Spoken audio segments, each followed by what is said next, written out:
دوسرا سوال ہمایوں صاحب سے ہے، ایک معصومانہ سوال. سر آپ لوگوں کی پارٹی جو کہتی ہے کہ اس حکومت میں رگنگ ہوئی ہے، تو سر آپ 2018 کے الیکشن کے بارے میں کیا کہیں گے کہ ہم نے دیکھا کہ ایک منڈی لگ گئی تھی ایم پی ایس کی، ہم نے یہ بھی دیکھا کہ ترین صاحب کے جو ہیلی کاپٹر تھے اس میں اربوں روپے بھرے گئے تھے ایک جگہ سے دوسری جگہ. اس طرح ہے کہ دیکھیں، being a student of science, میں ہمیشہ ریٹروسپیکٹیولی جا کے جسے ہم آڈٹ کہتے ہیں ہم وہ کرتے ہیں، اور آپ دیکھتے ہیں کہ کہاں آپ نے غلطیاں کی یا کہاں کیا ہوا ہے. کیونکہ جب آپ کو ڈیٹا ملتا ہے تو آپ اس کو ایکسٹراپولیٹ کر کے دیکھ سکتے ہیں کہ ٹرینڈ کیا تھا، غلط تھا، صحیح تھا، کیا تھا.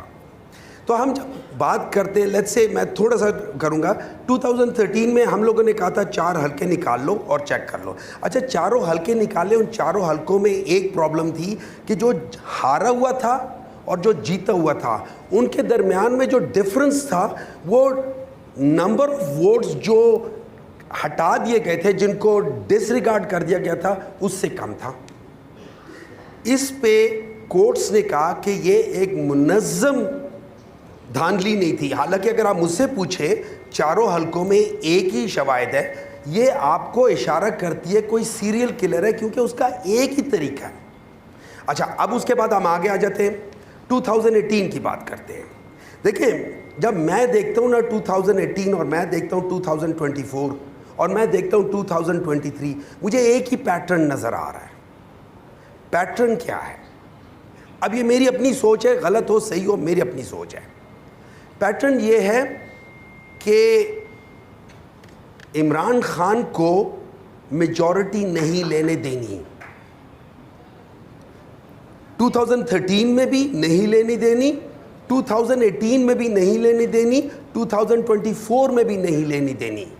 اسی طریقے سے آج اگر ہمارے 80 سیٹیں کاٹی ہیں تو اس دفعہ 25 سیٹیں کاٹی تھی یا 20 سیٹیں کاٹی تھی جس میں ہم سمپل میجورٹی میں آ سکتے تھے. یہ میری سوچ ہے. اب اس سے پہلے وہ کیا کہتے ہیں کہ ہم سے پہلے تھا عجب تیری جہاں کا منظر، ٹھیک ہے، تو ہم سے پہلے تھا عجب اس سیاست کا منظر. یہاں پہ ساری پالیٹکس ہی ہوتی تھی، وہ الیکٹیبلز کی ہوتی تھی.